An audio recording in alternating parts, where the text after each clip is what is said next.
Hello, my name is Lucien Desar. And I'm Bill D.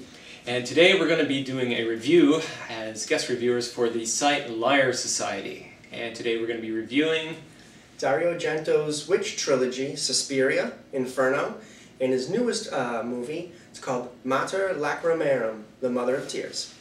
So first we have to say full disclosure that we're both huge Dario Argento fans. However, we're going to try our darnest to be able to be as critical as possible for this upcoming film. So just want to put that forth. So Bill, can you give us kind of a rundown about Dario Argento's film? Sure.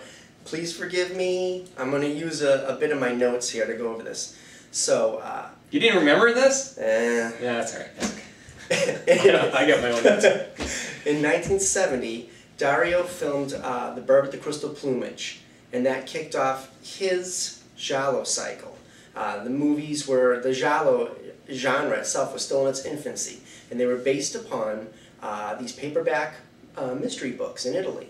And the films concerned themselves mostly with stylish murders amongst the trendy upper crust of Italian society. Really fun stuff, lots of red herrings, everything was, they're fantastic. So, he continued in this vein. In 1977, he went towards more occult matters, and he did Suspiria. Now, this was a witch tale about a coven that's hidden in a dance school in Germany. And then, in 1980, he continued this supernatural thread with Inferno. That one takes place in New York City. So, he announced that he was going to make these into a planned trilogy. And, but before he got to the third one, he went back towards his giallo-themed films that he had helped make so memorable throughout the 70s. So, he continued making these, oddly surrealistic, rather gory films. Horror fans love them. He did this throughout the 80s and the 90s. And although some fans and some critics will argue that the movies he did in the later period they don't hold up against the early work, I have to say that I politely disagree. I will say that I think that overall there's an atmosphere of the 70s and the early 80s that's imbued in those films that does make them pretty extra special. So, with the exception of Phantom of the Opera, I have to say I don't believe that there is a weak film in the Argento canon. Alright, so that brings us to now. Dario, a couple years ago, announced to an eager horror community that he would indeed be making the third film in this planned trilogy of witch films.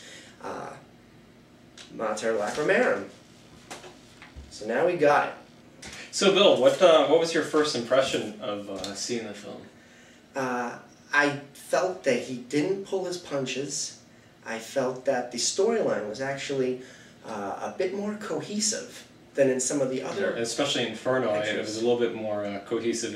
You didn't feel kind of lost. Yeah, it tends to bounce back and forth between different characters, things that seem actually pretty random to the storyline. Right. Which I think really ends up being part of its charm, if not its strengths. I also noticed that in this film that there was a lot of scenes of it that were pretty violent, very disturbing, which is the hallmark of any Argento film if you've ever seen it.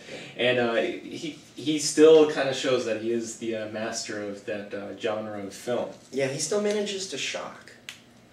Some of, if you don't mind me, I don't want to give anything away, but I'll mention some of the type of deaths you can expect to see in this. They're pretty fun.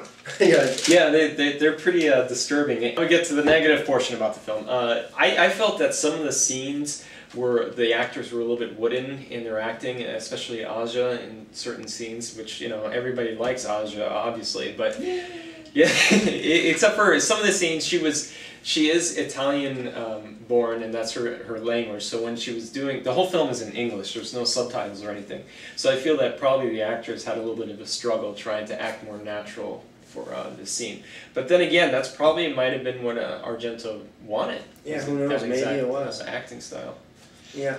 And the only other thing that I didn't like was the music. While certain scenes of it were good, there was a lot of homage to Suspiria and Inferno as far as the music. I felt it could have been more. It was a little bit of a TV feel to it too. Right, it's not exactly. There are parts that are strong, but overall, it's not as memorable as in some of his other films. Yeah, I mean, if you haven't seen Suspiria, you should see this one first, and maybe Suspiria Inferno, and then watch Mothers of Tears, and you'll learn to appreciate the uniqueness of the film. If you never saw Suspiria and still got the soundtrack, I think you'd really enjoy it. Yeah, exactly. It's very strange. So I wish Dario went with a little less CGI. I gotta say that.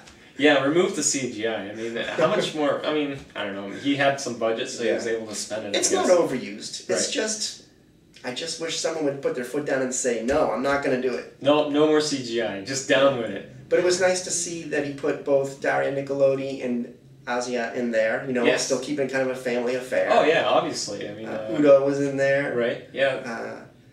There was lots of good stuff.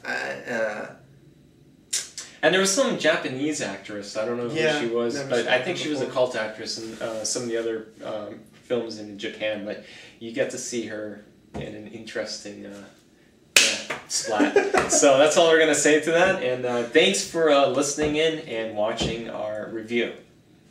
Bye. Bye.